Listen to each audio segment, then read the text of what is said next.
Bom, pessoal, é um prazer estar aqui hoje. A ideia desse curso foi de conversar e fazer essa inter-relação entre sonhos, psicanálise e cinema. Eu vou começar falando sobre o início do cinema, né? Georges Méliès. Duvido que alguém antes de Méliès, né, Gervaise, tenha botado algum sonho no cinema, porque nem sala de cinema existia naquela época, né? A produção cinematográfica era muito pequena. O primeiro filme que eu quero comentar com vocês é de 1898, é Um Sonho do Astrônomo, La Lune un Maître, né? É de um astrônomo que sonha a viagem à Lua. E aí ele olha para a Lua com um telescópio super comprido e fálico e tem uma série de sonhos dessa viagem, né, que vai aparecendo num quadro onde vai sendo mostrado uma base científica da viagem. O Méliès, ele brinca muito, né, com os elementos fálicos, né, o telescópio, onde é vista a Lua, ele é comprido, longo, como no Viagem à Lua acontece também. O Viagem à Lua parece que é uma sequência desse filme. Né? Tem um astrônomo que está olhando para a Lua no telescópio. E esse telescópio, ele tem, obviamente, ele é comprido, ele é fálico, ele brinca com essa questão da sexualidade. A gente tem que lembrar que a época que esses filmes foram filmados, né, um em 1898 e o outro em 1902, era a época vitoriana, era a época onde nos costumes da sociedade a sexualidade era muito reprimida. E a única maneira dela ser expressa assim, em grande público, como era o caso dos vaudevilles, que eram as casas de espetáculos onde as pessoas iam assistir a espetáculos, a coisas bizarras, a shows de mágica e também a cenas de filmes, dos primeiros filmes. Isso poderia ser explorado, brincado e representado artisticamente. Então, no Viagem à Lua, por exemplo, os elementos sexuais eles estão no filme inteiro. Tem coisas que representam ereções, né? Por exemplo, todos nós em algum momento vimos essa imagem de uma lua com uma bala, né, sendo o foguete sendo penetrada no olho. E é assim que os astronautas de Méliès chegam à Lua. Né? A gente pode ver claramente que esse projétil, né, entra dentro do olho e dentro desse olho escorre um líquido que vai até a boca da Lua, que tem uma cara humana, em que fala.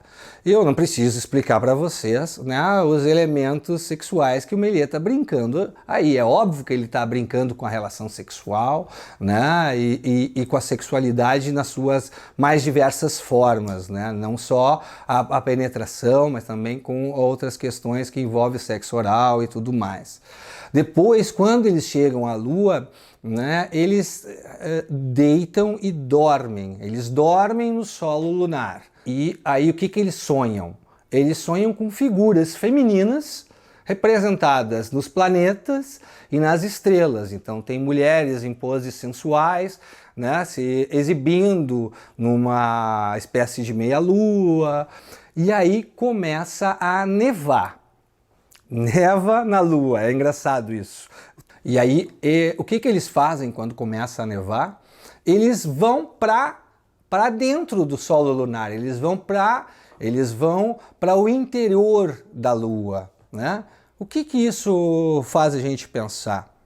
Em termos psicanalíticos, né? O psicanalista gosta de viajar. Vocês já devem estar pensando, esse psicanalista vem com esse papo todo doido aí, de querer botar sexo em tudo e tudo mais. E olha que eu recém comecei a falar, né? O Méliès, ele tá brincando com a sexualidade sim, né? Mas é mais do que isso. Como a sexualidade, para a psicanálise, ela faz parte da vida, faz parte do psiquismo, ela faz parte também do inconsciente.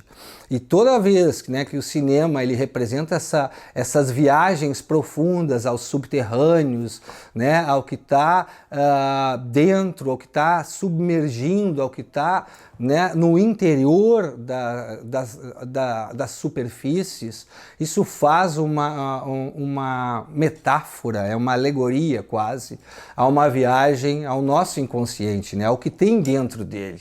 E o que tem dentro do solo lunar, né? Vocês dão, o psicanalista louco está inventando coisa. Bom, então olhem o solo lunar que dentro da superfície do subterrâneo que o Méliès nos representa. Bom, olhem bem isso. Esse astrônomo que está liderando a expedição, ele está com um guarda-chuva, né? A sua cartola característica do período vitoriano, e um guarda-chuva. E ele pega e ele penetra o guarda-chuva no território lunar, do subterrâneo, né? Nesse mundo mais inconsciente, e esse guarda-chuva automaticamente se transforma em um cogumelo. Meus amigos, cogumelo, será que eu preciso explicar para vocês a representação do símbolo do cogumelo? E esse cogumelo, ele tem uma ereção, esse cogumelo ele cresce, né? Ele aumenta de tamanho. Aí aparecem os alienígenas, os seres lunares, né, que atacam a expedição. E eles são capturados e levados até o rei desses seres alienígenas que moram na Lua. E aí o que acontece? Ele fogem desses seres, né, mata o rei lunar e voltam para a nave, que está num penhasco.